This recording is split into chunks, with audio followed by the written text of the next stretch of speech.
Hoy en Cara a Cara hablamos sobre el Zapotillo, si fue correcta la decisión que tomó el gobernador del estado el jueves pasado, y también platicamos sobre los 19 años de una institución prestigiosa de nuestra entidad, el Instituto Jalisciense de Ciencias Forense. Comenzamos. A partir de este momento, estamos cara a cara con la política y sus protagonistas. Cara a cara con los temas sociales y económicos. Cara a cara con la agenda de Jalisco. En esta mesa caben todas las ideas. Promomedios Radio presenta Cara a Cara con el periodista Enrique Tusain.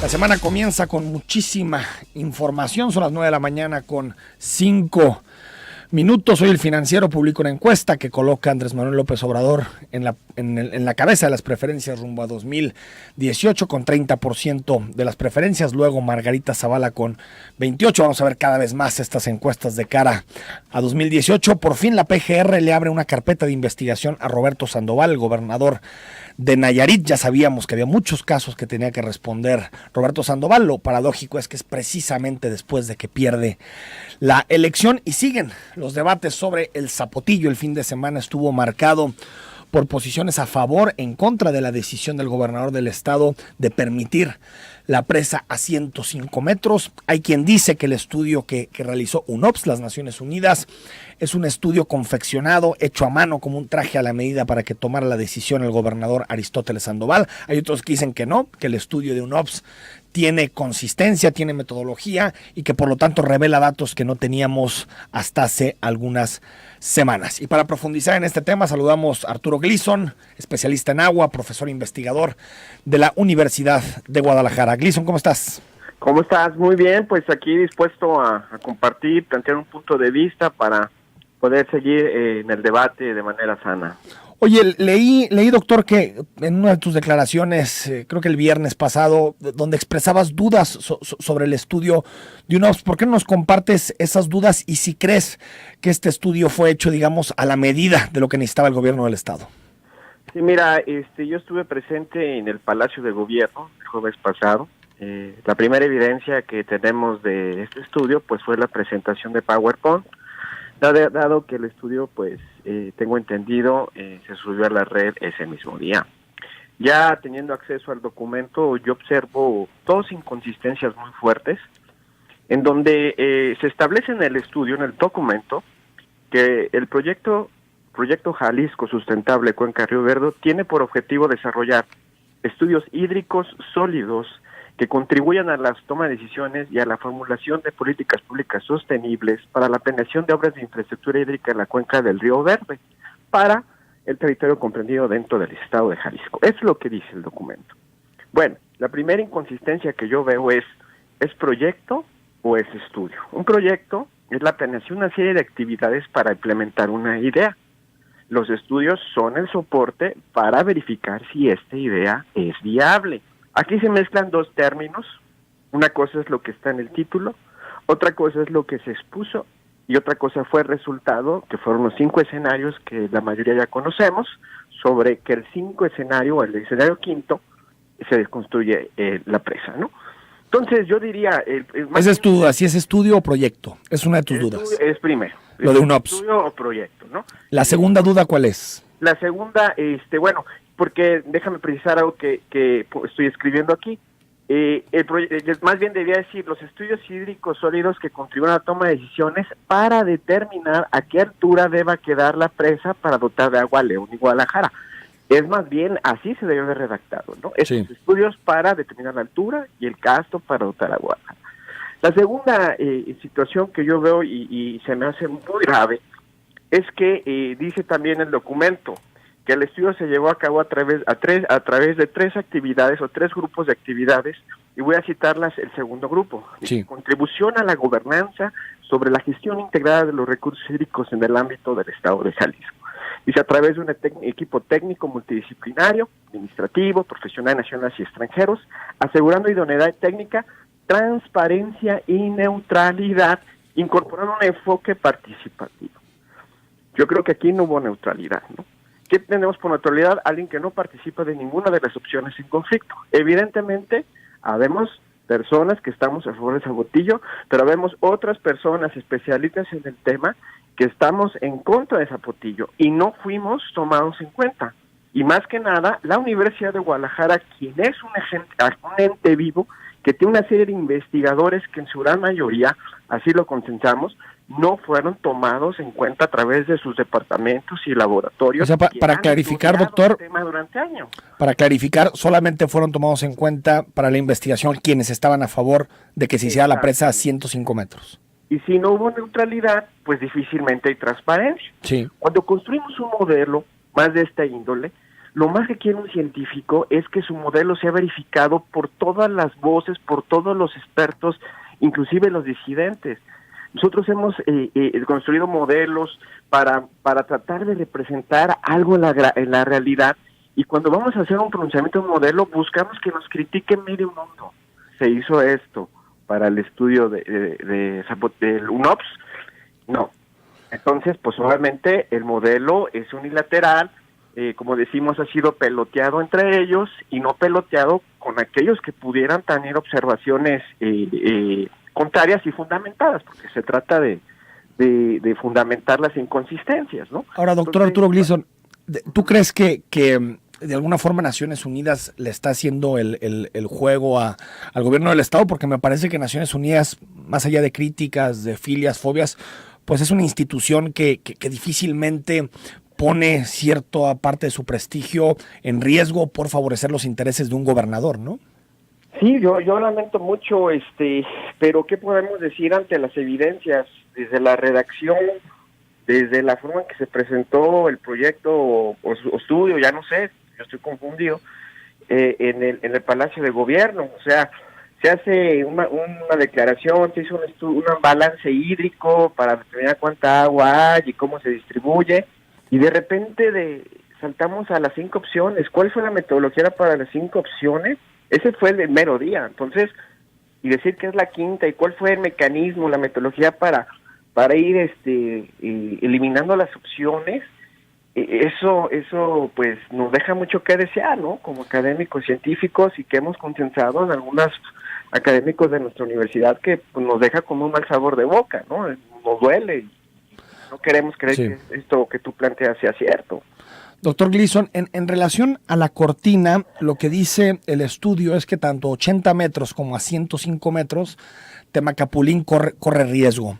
¿Tú crees que estas conclusiones a las que llega el estudio son verídicas, son factibles, o crees que a 80 metros, con la cortina como está actualmente, se podría salvar Temaca?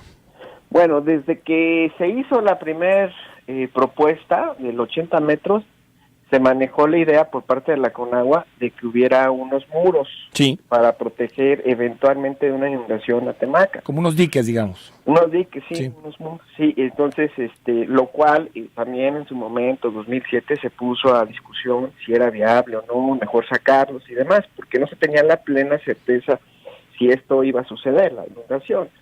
Entonces, en un sentido, a mí se me hace ya irrelevante esta situación, porque el debate creo que no está en 80 o 105 metros, ¿verdad?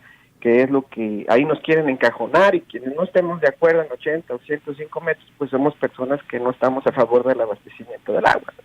Creo que el debate está en otro sentido, ¿no? En otro campo. Que es, digamos, lo que tú has planteado de nuevas formas de restablecimiento del ciclo hídrico. Y primer punto, Enrique, y lo vuelvo a decir, 1000 veces lo vuelvo a decir, tenemos que monitorear la cuenca del Verde, la donde nosotros vivimos, Atemajac, la del Ahogado, y todas las cuencas de Guadalajara no tienen un sistema de información en tiempo real, Enrique. ¿Cómo podemos tomar decisiones si no tenemos los datos? ¿Quién se avienta un crédito de una casa sin saber cuánto gana y cuánto tiene en el banco? ¿Por qué en los temas de agua sí tomamos decisiones sin tener las mediciones, los datos duros que nos permitan acercarnos a la realidad? Esto es una de las inconsistencias del modelo y planteado por el Instituto de Meteorología de la Universidad. Los datos que le podamos meter al modelo, pues si no están validados, si no son de información directa de campo, pues nos van a dar los resultados que nosotros querramos. Por eso los modelos deben ser peloteados, vuelvo a insistir, pasados, revisados por todos los especialistas para poder llegar a una conclusión que más o menos se acerque a la realidad, ¿no? Claro. De los 5 escenarios, entonces, doctor, ninguno te convence. No, ninguno. O sea, yo creo que mi debate con la autoridad del agua no ha sido si es la presa o no. El punto es que Guadalajara y muchas cuencas de nuestro estado están deterioradas, están en terapia intensiva. Sí. Guadalajara tira su agua en 43% de las redes, las inundaciones, el agua se mezcla con aguas negras, hay malos olores, hay una pésima gestión.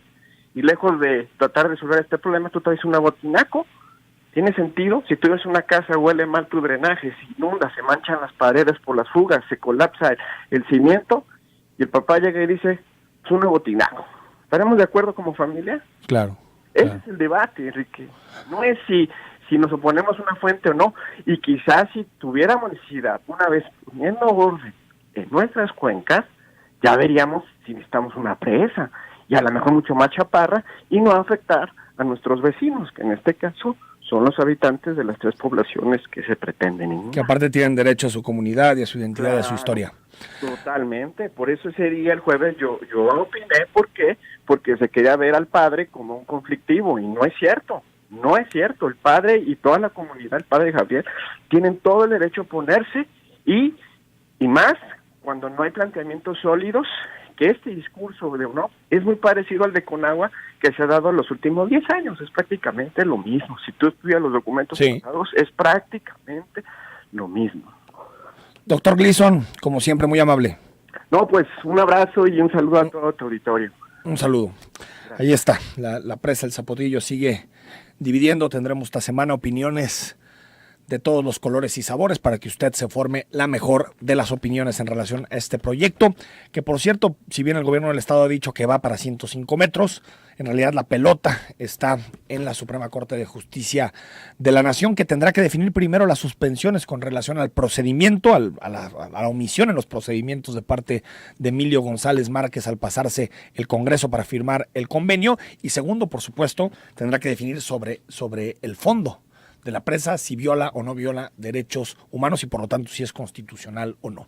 9 de la mañana con 17 minutos. Al regreso le entramos a la entrevista con Luis Cotero. Él es del Instituto Jalisciense de Ciencias Forenses. Viene a platicarnos de la institución a 19 años de su fundación, sus principales retos, perspectivas, pero también algunos de los temas que han salido polémicos en los últimos meses. Regresamos.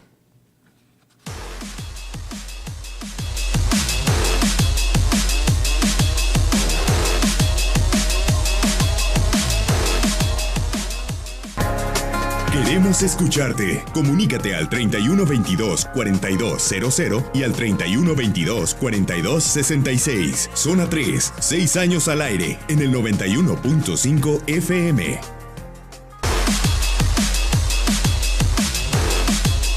de la mañana con 20 minutos. Saludamos al maestro Luis Octavio Cotero Bernal. Eres director general del Instituto Jalisciense de Ciencias Forenses. Maestro, ¿cómo está? Enrique, muy bien, gracias al auditorio de Zona 3. 19 años del Instituto Jalisciense de Ciencias Forenses y cada que pensamos en esta institución, pues pensamos en muchos casos polémicos, en muchos casos que ha tenido que entrar a resolver el Instituto Jalisciense, no solo relativos a su ámbito, sino también que en su momento se politizaron, pero no sé cómo llega la institución a 19 años de vida. Bueno, una institución que creo yo que no se le ha dado la atención debida, que yo reconozco. Yo tengo 2 años, 4 meses ahí al frente de esta institución, y que es una institución como todas las del resto de la República, que hoy por hoy son fundamentales para la procuración y la administración de la justicia. Se han subestimado en el país de una sobremanera, que todas las fallas de la justicia creo yo que están en la falta de atención a estos temas.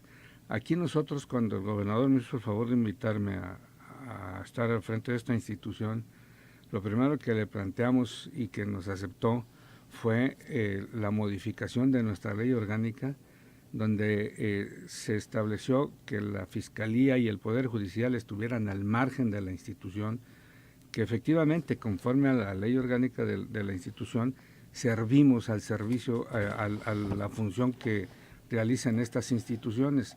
Somos auxiliares en su quehacer, pero auxiliares totalmente independientes. Sí, pero que las investigaciones no se contaminaran por nada. Peticiones de la Fiscalía o de los ministerios públicos. Y desde luego la otra, y que el gobernador, el secretario general de gobierno y los diputados valga también, porque de inmediato aceptaron la reforma a la ley en la que se desvinculara de estas instituciones al instituto para que jurídicamente no tuvieran ningún vicio los dictámenes que se aportan a los procesos y que no fueran causas de que los juicios no tuvieran éxito, ¿no? Esa es una cosa que somos el único en el país. Y más con el sistema penal, el nuevo sistema penal, que ahora ya no, ya se tienen que probar las cosas, ¿no? Ya no es de sacar declaración, claro. Así es. Y habremos de presumir que somos el único en el país con estas condiciones jurídicas, donde además se nos ha dotado de un patrimonio propio y de un presupuesto muy, muy precario, pero que es responsabilidad de nosotros los que estamos al frente de hacerlo rendir y de hacerlo eficiente, ¿no? Lo más que se pueda. Nos hace falta personal, pero en el resto de la República todas estas instituciones son apéndices de las fiscalías o de las procuradurías. Cuando tú llegaste a la dirección general, le pediste al gobernador del estado que le diera autonomía al Instituto Jalisciense de Ciencias Forenses. Así nació. ¿Y te la dio de palabra o pasó alguna reforma? No, señor, está en la ley. Se reformó la ley desde septiembre del año antepasado. Desde 2015. Así es. Y estamos en esa condición. Nosotros le rendimos cuentas a una junta de gobierno que presidía en aquel entonces el fiscal general y que quedó desvinculado. Fue separada esa... ¿Ahora quién preside la junta de gobierno? El secretario general de gobierno. Somos una área de nosotros como institución formamos parte del área de gobierno de la Secretaría General de Gobierno. Pero para el caso es lo mismo, ¿no? En vez del fiscal ahora es el secretario general de gobierno, pero sigue atado al Poder Ejecutivo. Bueno, así está efectivamente, pero como te decía hace un momento, aquí está bajo la responsabilidad de cada quien que suscribe sus dictámenes, y en esas condiciones fue planteada mi posición, y que reconozco al secretario general de gobierno y al gobernador que jamás me han llamado para que se haga un dictamen en determinado sentido para favorecer a quien sea. Ahí, por ejemplo, lo que sucede con mucha frecuencia son las dispensas de la autopsia. Esa no es función de nosotros. Nosotros hacemos las autopsias que nos requiere el fiscal. Es responsabilidad del fiscal el autorizarlo o no autorizarlo. Que es la parte científica. Es la parte científica. Y ya después, si le pone dispensas a eso, tiene que ver con una decisión del fiscal directamente. Y es su responsabilidad. ¿Sí? A nosotros nos llevan los cuerpos con un oficio en el que se nos requiere de que practiquemos la necropsia a la persona. ¿Pero cómo se justifica esa dispensa, maestro? Bueno, que hay muchos casos en que encontramos personas que se murieron, que viven solas, y después de 3-4 días estaban ahí abandonadas y se analiza. Pero no modifica nada de la autopsia científica. Desde luego, para nada. Desde luego que nada se toca el tema. Sí. Ahora, maestro, cuando dices está subvaluado el papel del Instituto Jalisciense de Ciencias Forenses, y no solo el instituto, sino del resto de instituciones forenses del país, ¿qué te refieres? ¿Dinero?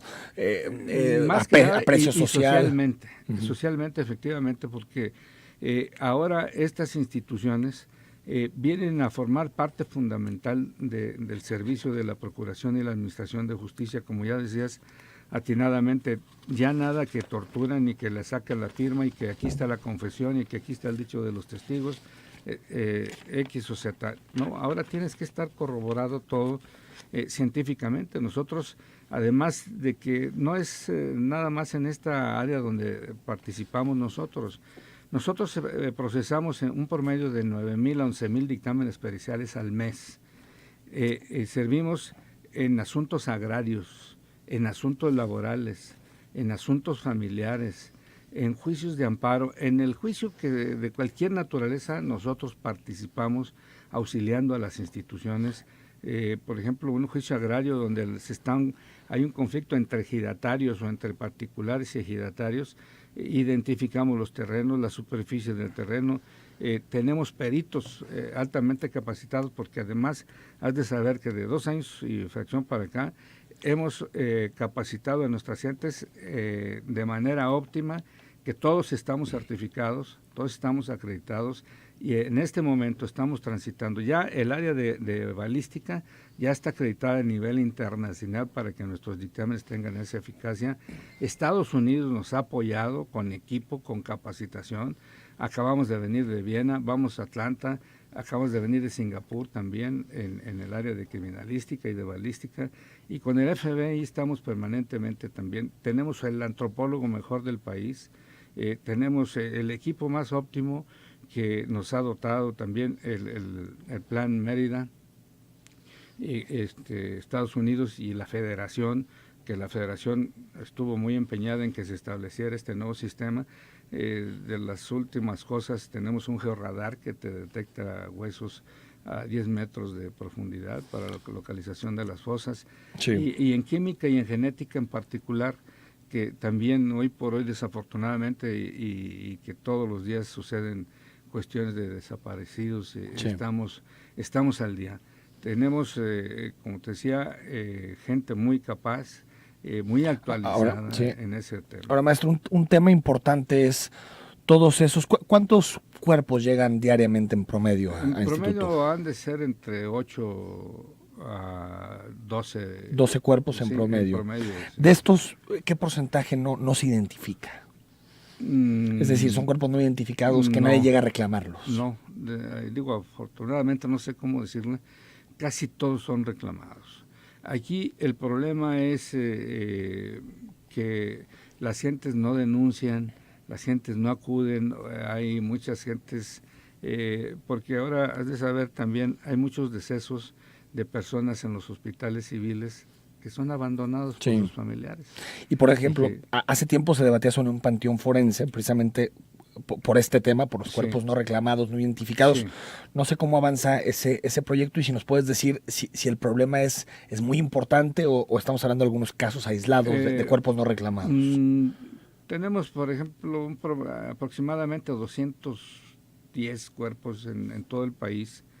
Que no sean, que tenemos ahí, bueno, ya no los tenemos porque te he de decir que el Ayuntamiento de Tonalá se ha portado muy generoso con la Fiscalía, porque los cuerpos nosotros nada más los tenemos en custodia mientras les hacemos la autopsia. Son responsabilidad de la Fiscalía General estos cuerpos, y ya Gestionario y el municipio de Tonalá les donó 240 criptas donde vamos a sepultarlos, vamos a inhumarlos, porque ahora el Código Penal Federal Procesal te prohíbe cremar. ¿Sí? Todas las gentes que son víctimas de algún hecho ilícito que está sujeto a investigación, no los pueden cremar. Para la evidencia, para tener evidencia en caso de investigaciones. Es un problema social, fíjate, muy grave, porque, por ejemplo, las gentes que fallecen en hechos de tránsito, en accidentes, en carreteras, muchas de las personas quieren cremar a su familiar, y la ley les prohíbe y así que ese es un problema muy muy severo que está padeciendo. Hasta que se resuelve el caso. Hasta que se agota la investigación. Sí. Y las investigaciones tardan mucho. Tiene su sentido, ¿no, maestro? Así es. Vamos al corte, estamos en Cara a Cara, 33 18 80 76 41. Regresamos para seguir hablando unos minutos más con Luis Octavio Cotero Bernal.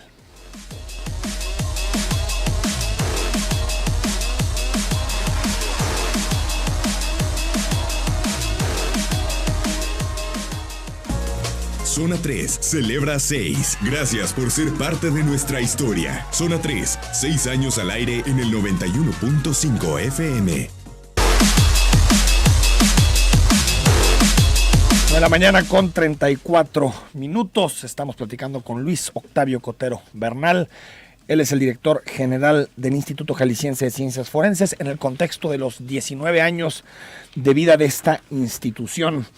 Maestro, hay un tema que causó discusión hace algunas semanas, que tenía que ver precisamente con si el Instituto Jalisciense de Ciencias Forenses, aparte de ofrecer cifras relacionadas con homicidios, suicidios, accidentes, ya no, digamos, iba a mostrar las razones de cada uno de ellos, las razones que estaban detrás sí. de estas muertes, de estos decesos.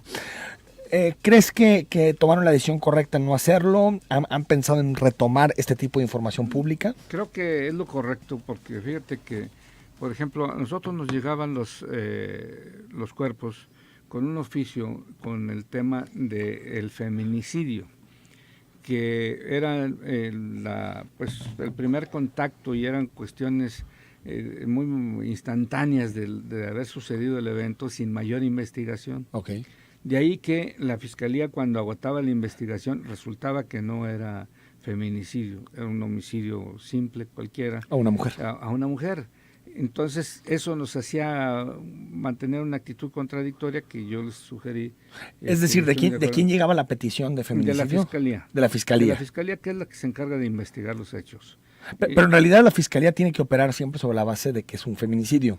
Ya si después las pruebas demuestran que no fue feminicidio, descartan. Descartan. Entonces, pero el protocolo te mandata a comenzar con todos los casos de asesinatos a mujeres, comenzarlos como feminicidio. Como feminicidio, yo lo registro como feminicidio.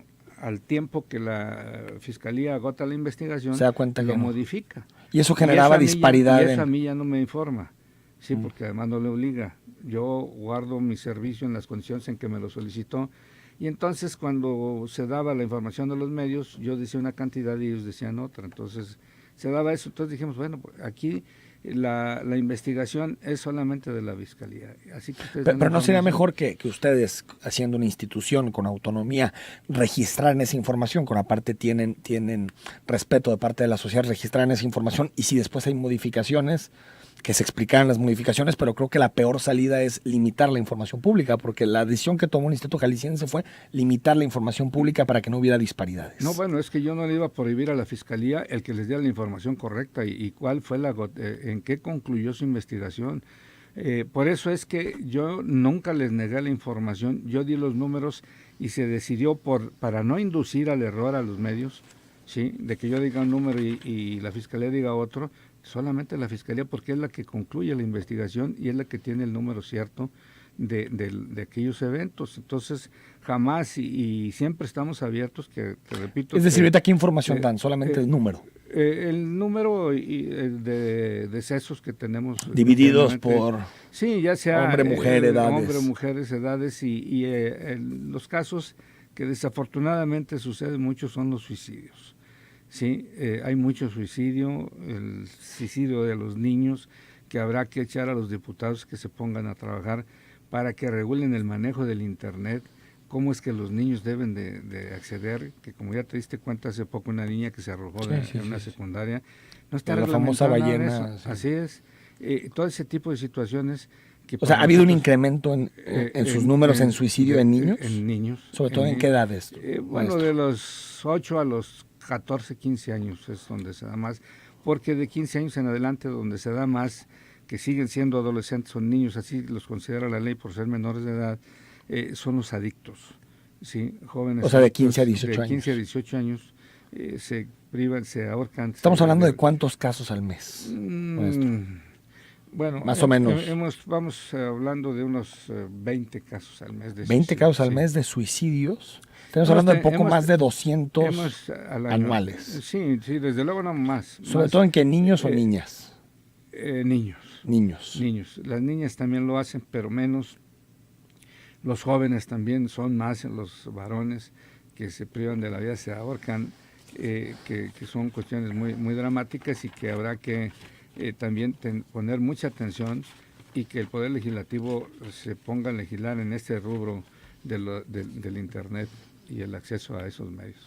Hace algún tiempo dijiste, no ha hecho lo que tiene que hacer, solo se ha hecho rico en la institución y si hace o no, no pasa nada. Anda en el folclore y encubriendo muchos casos como los excesos de Luis Carlos Nájera en el tema de tortura. Ha utilizado el cargo para acercarse a la clase política encubriéndola y llevándolo hasta la hierbabuena a sus banquetes que hace cada año en febrero o hace sus juntas con consejeros y políticos en el restaurante más caro o de moda. Le ha servido hasta para crear asociaciones civiles que le han encumbrado, pero que son de él. Sí reconozco estas palabras. Desde luego, yo lo escribí en uno de sus aniversarios, porque el 5 de febrero... Pero estás hablando de Felipe Álvarez Cibrián, del ombudsman. Del presidente de la Comisión. Tú en su momento apoyaste que fuera ombudsman, pero por estas palabras me parece que no estás de acuerdo en su gestión. En su desempeño. Sí, no hemos estado de acuerdo y lo hemos señalado. Como ya dices ahí, efectivamente... creo que en el aniversario en su cumpleaños, porque el cumpleaños es el 5 de febrero, y en el del 2015 fue donde escribí, porque en una columna que tengo en el... ¿Te parece que fue muy laxo con Nájera, que ha sido en el tema de torturas, de desaparecidos, de derechos humanos? Definitivamente, creo yo que no se ha atendido este rubro de la tortura de la manera eficiente como se debe de hacer, porque desde él tiene 10 años, está por concluir allá al frente de la institución, y desde siempre la tortura se dio y nunca se exhibió con la energía y el valor civil que creo yo que se requiere para estar al frente de esa institución. Y nosotros porque formo parte del gremio de los abogados y fuimos quienes lo postulamos para que fuera, y nos sentimos defraudados por esa situación. Maestro, también hubo una recomendación de la Comisión Estatal de Derechos Humanos, la 2117, que fue contra la maestra Marisela Gómez Cobos, actual fiscal central del Estado, contra tu persona, el maestro Luis Octavio Cotero Bernal, director general, por la violación de los derechos de una menor con discapacidad auditiva. Sí. Los argumentos de las instituciones fueron que no contaban con el personal ni instrumentos para interpretar el lenguaje del menor. Fue eso. Efectivamente, no se tiene. Nosotros en ese tema no tenemos y jamás hemos faltado a los derechos humanos de las personas. Te quiero decir que nosotros nos capacitamos de una forma muy particular en tanatología para saber hasta dar malas noticias, porque es fundamental para nosotros tratar a las víctimas, todos los días, a los familiares que van a buscar a sus desaparecidos. Y estamos, porque además el gobernador ha sido muy sensible en ese rubro, ¿no? Nos tiene a todas las áreas al día con el tema de desaparecidos y la atención a las víctimas, porque son situaciones verdaderamente penosas, y de ver a las madres, a los hijos y a los familiares en situaciones muy, muy dramáticas que Dios nos libre de una cosa de eso, ¿no? Tú que has tenido contacto, Luis Octavio, con cuerpos y con desaparecidos que al final terminan apareciendo muertos, desgraciadamente. Sí. ¿Tú crees que el asunto de los desaparecidos es un problema del vínculo con el crimen organizado? ¿Son problemas personales? ¿Son problemas de desaparición forzosa de los gobiernos? En general, ¿no? Yo sé que hay de todo y hay algunos casos que aplican para unos y otros, pero como generalidad, ¿crees que es un asunto del narco, un asunto del Estado? Yo creo que es un problema social y es un problema de procuración de justicia, que sea de la forma en que se han desaparecido las personas, hay que investigarlos con toda prontitud y con toda eficiencia. Porque por lo que te has encontrado en las pruebas, en las autopsias. De acuerdo a la ejecución, a la forma de la muerte, sí vemos lamentablemente una crueldad, pero no sé cómo decirlo, de la forma más terrible que tú puedes. Dices, ahí había una historia detrás, ahí hay una historia detrás. De venganza, de revancha. Pero que además eso me lleva a todavía ponderar de una manera muy importante a mis médicos. Cuando vamos a levantar los cuerpos, a mis criminalistas, que van y en estado de descomposición, en unas situaciones terribles, dramáticas, espantosísimas, que ahí tenemos que tener cuidado para darle información al familiar, que ya le encontramos a su familiar, ¿no? Y que son cuestiones muy sensibles que nos tienen que mover la conciencia. No te puedes manejar de una manera que, ya es lo de diario. Sí, desgraciadamente pareciera que la sociedad se nos ha acabado la capacidad normalizamos de asombro. La violencia. Sí, pero no, cada día nosotros, ahí nosotros también hemos estado buscando el recurso de que nuestra gente tenga terapia laboral, porque no pueden estar ya me imagino todos los días lo que te encuentras, escuchando, ¿no? de problemas, y contratamos una psicóloga fuera de la institución para que hasta hablen de mí y hablen de quien sea, para que desahoguen todo lo que tengan, y un terapista físico para que estamos laborando y ahorita llega y nos levanta y nos quita el estrés en 10 minutos. Enhorabuena. Y hablando de eso, Luis Octavio, otro de los asuntos relacionados con el Instituto Jalisciense es precisamente esta atención psicológica y psiquiátrica que brindan particularmente en procesos muy complicados, por ejemplo, de la tutela de niños, niñas, en casos de divorcios, custodia. No sé cómo ha avanzado este tema y si ves que se ha generado todavía más litigio en este tipo de cuestiones en relación con el pasado. Definitivamente sí, fíjate, sobre todo hoy que se ha establecido por la misma Corte que hay mucho que hablar de la Corte, pero en este particular, de que ya se puede tramitar el divorcio, aunque con una sola de las partes quiera divorciarse, eso es suficiente, ¿no? Se acabó con el principio constitucional y social de que había que... Y qué bueno, que había que... No, sí, digo, porque al final el matrimonio es una decisión de los dos. Sí. ¿No? Sí. Y si uno no quiere estar, pues no tiene por qué estar. No tiene por qué estar, así es. ¿No? De ahí que se tiene que buscar la manera de que cuando se llega a esa decisión del matrimonio, habrá que también preparar a los contrayentes para que sepan lo que lleva intrínseco ese contrato, ¿no? De acuerdo. Sí. Y bueno, ahí los niños y niñas son los que de pronto en un problema de custodia son los que más sufren. Ahí es un problema muy severo, efectivamente, Enrique, porque cuando se están disputando la custodia, sí, que se acusan mutuamente, que luego tenemos que involucrar al Estado para que se vayan al albergue los menores y que luego ya no quieren, y que este es un problema que nosotros en el área de psicología, que verdaderamente también tenemos un problema muy severo por la demanda del servicio junto con el psiquiatra, que ahí estamos demandándola, y esperemos que en estos días nos doten de más peritos, porque ese rubro es una constante y en crecimiento verdaderamente muy elevado todos los días, Enrique. Luis Octavio Cotero Bernal, gracias por habernos acompañado, gracias por estos minutos, enhorabuena por los 19 años, gracias, es una institución en la que creo que la mayoría de los jaliscienses confiamos y ojalá se mantenga así, fuera de las garras de los políticos. A la honestidad de los peritos, y si alguien tiene una duda, por favor, que me lo hagan saber, porque no cabe ni uno. Y también su reconocimiento al doctor Mario Rivas Sousa, desde luego, parte fundamental, maestro, ¿no? Desde luego que sí. Regresamos, leemos los mensajes y también hay muchas felicitaciones para el maestro Luis Octavio, algunas preguntas, gracias, y también se las pasamos a la vuelta del corte. Gracias. Muchas gracias.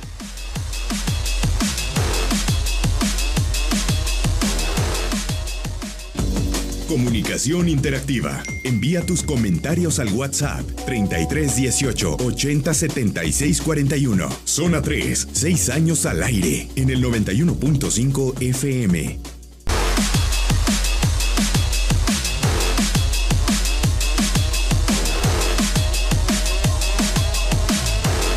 9 de la mañana con 50 minutos. Leemos los mensajes que nos hacen llegar. Muchas gracias. 3652. Enrique, ¿qué comentario tienes acerca del maltrato a una persona de la tercera edad por parte de la policía de Guadalajara? ¿No crees que siguen siendo abusos?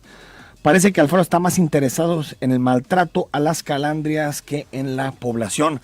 Creo que esto es la gran asignatura pendiente de Enrique Alfaro. Muchas prácticas en las policías siguen siendo las mismas y creo que los problemas no desaparecen dejando de hablar de ellos o por el hecho de que el comisario Salvador Caro diga que no existen. Hace falta una profunda autocrítica en el Ayuntamiento de Guadalajara con relación al tema de la seguridad, el principal reto que seguramente tendrá la administración de Enrique Alfaro de aquí a que termine su periodo al frente, que no sabemos si terminará en octubre, noviembre, diciembre, pero seguramente en este año, porque será candidato a la gubernatura por Movimiento Ciudadano. Pero sí, seguridad, ahí están las cifras, las prácticas de las policías, la Agencia Metropolitana de Seguridad nomás no camina, no avanza. Es decir, creo que aquí está en el que señalas el principal desafío que tiene Enrique Alfaro. 12:34, nos manda una fotografía, ahorita la revisamos. 3925, hola, buenos días, mira, tengo una inconformidad y no sé con quién plasmarla, soy vecino de la colonia Miraflores y me resulta molesto que después de las obras que interrumpieron el tráfico sobre la glorieta de la Normal, la Secretaría de Vialidad cambió el sentido de la calle Carlos Pereira, ya que de principio era de doble sentido, pero lo que más molesta es que por dicha calle pasaron por alrededor de año y medio todo el tránsito desviado por dicha calle, dejándolo en muy malas condiciones. Se me hace una burla que dicha calle literal divide dos instituciones importantes para la sociedad y el Estado, la Escuela Normal de Jalisco y el DIF, que esta merece después del uso que se le da. Esto horrible, igual que se necesitan otras vialidades, urgentemente el trabajo de reencarpetado asfáltico. Pasamos tu queja a la Secretaría de Movilidad y creo que este problema lo vamos a ver no solo en esta calle que comentas, en Carlos Pereira, sino casi en todas las calles que se utilizan como desviaciones de Ávila Camacho. Hay que recordar que hoy comienza el cierre en Federalismo, otra arteria fundamental que recorre la ciudad de norte a sur, y por lo tanto también veremos problemas en la circulación en calles aledañas. 6061, buen día, para informar que quitaron las vueltas con flecha en Enrique Díaz de León y Plan de San Luis, y como siempre vialidad sin avisar. 0819, saludos, soy su servidor Eulogio Ordóñez, excelente programa. Pregúntales, invitado, el por qué tardan tanto en entregar a la Fiscalía los dictámenes en cuestión de justiprecio, identificación de previos y clasificativo de lesiones. Tengan espera más de 2 meses. También cómo es que sus peritos realizan dictámenes y simplemente no los imprimen. Es decir, ahí los tienen en sus máquinas y las víctimas en espera de ese dictamen. Le pasamos ahorita la pregunta con mucho gusto a Luis Octavio Bernal. 1496. Una felicitación al maestro Luis Octavio Cotero Bernal por su excelente labor frente al Instituto Jalisciense de Ciencias Forenses de parte de la licenciada Marcela Bermúdez. 9109. Hace 2 años me vi gravemente dañado en mi persona por un dictamen tan mal resuelto que era risorio. Te explico, una persona que circulaba por la vía recreativa en motocicleta se me impactó cuando esto está totalmente prohibido. Además, el paso me lo dieron a mí las personas que están ahí, y el Instituto Jalisciense de Ciencias Forenses determinó que no sabía quién era responsable. Esto llevó mi asunto a lo penal y pagar una fianza enorme. ¿Cuándo podré recuperar esto? Tiempo, dinero y tranquilidad. 11:35 nos manda una fotografía, ahorita la revisamos. 7274, bueno, todos esos que están en contra de la presa, que no consumen agua, es necesario, pero que no se la den a Guanajuato. Creo que el asunto también, y lo planteaba el doctor Gleason y algunos otros especialistas, no es tanto el asunto de la distribución de agua con Guanajuato. Eso es, y lo comentaba desde la semana pasada, esa fue una decisión que tomaron gobiernos anteriores, en particular el gobernador Emilio González Márquez, también Francisco Ramírez Acuña, de favorecer a Guanajuato en las negociaciones por la distribución del agua del Zapotillo, un contrato totalmente lesivo en donde Guanajuato aseguraba al menos 3 metros cúbicos de agua por segundo. Diera lo que diera, el nivel que diera la presa del Zapotillo, no importaba. Guanajuato simplemente aseguraba sus 3 metros cúbicos, un negocio raro, un acuerdo raro que no tiene mucho que ver con lo que necesitaba Jalisco en ese momento, por lo que me parece correcto que el gobernador apueste por reconfigurar ese convenio, pero el debate es si se justifica el desplazamiento forzoso de los habitantes de 3 pueblos para consumo de la ciudad, o hay otras soluciones de cara al futuro de la metrópoli, como por ejemplo lo que ha dicho el doctor Gleason, restablecer el ciclo hidrológico, recuperar algunas de las cuencas, apostar por también la reducción en el consumo, las fugas, que de acuerdo a lo que dice Gleason está en 40% del agua. Otros dicen que no, que está en torno al 18-20% lo que se va en fugas. Es decir, no es tanto si debemos o no tener agua en la zona metropolitana, más bien cuál es la fuente, el origen y cómo también gestionamos de forma integral el agua. 0523, felicidades por el programa. El gobernador está preocupado que todos los edificios que autorizó no tengan agua. La desgracia es que afecta el patrimonio con esa decisión. 7196, hola, buen día, para informarles que en la escuela Felipe Carrillo, Puerto en la ciudad de Aztlán, en Tonalá, con domicilio en calle Texcoco 23, están condicionando la inscripción al pago de cuotas de padres de familia. Si no pagas lo de este ciclo, dejarán a tu hijo en la lista de espera. Qué lamentable y aparte totalmente inconstitucional. 8733 dice, hola, buen día, ¿por qué Vialidad hace retenes para todo y en lugares en hora pico como Lázaro Cárdenas no están para agilizar? ¿Será porque ahí no sacan dinero? José, buenos días, para reportar la entrada del fraccionamiento Jardines del Castillo está destrozada y el Ayuntamiento del Salto no hace nada. Bueno, algunos de sus mensajes con relación tanto al tema que discutimos con Luis Octavio Cotero Bernal como a los distintos asuntos relacionados con los temas diarios, sobre todo con la vialidad.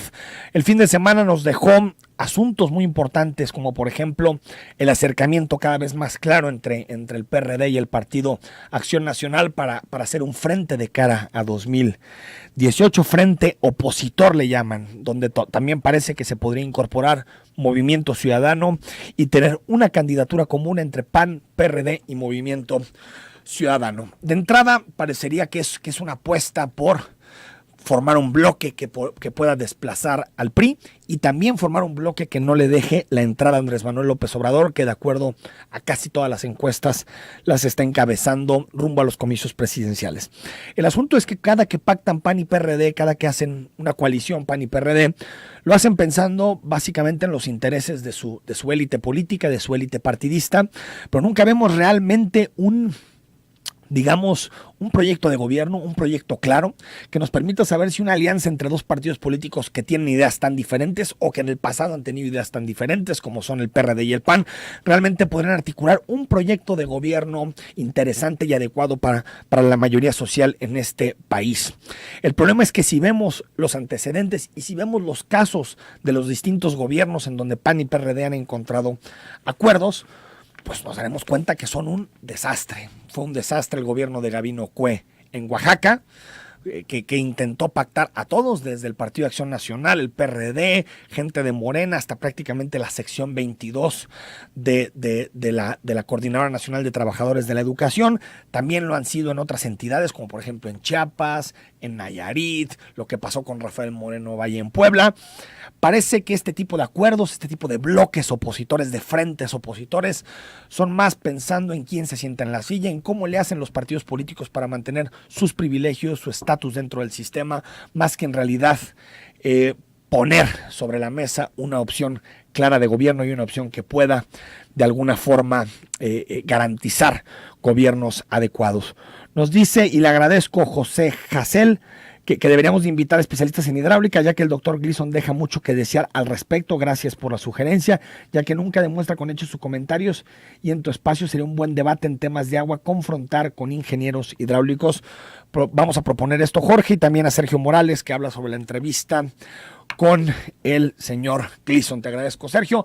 Nos vamos mañana, hablamos sobre muchos temas, como por ejemplo dos iniciativas que pasaron de noche por la opinión pública, pero tanto PRI como Movimiento Ciudadano presentaron el jueves pasado iniciativas para legalizar el famoso matrimonio igualitario, es decir, las uniones de parejas del mismo sexo. Y también analizamos la ley Uber, que se encuentra en suspensión y en un claro enfrentamiento entre la empresa y el gobierno por su entrada en Puerto Vallarta. Soy Enrique Tucen y hasta mañana a las 9.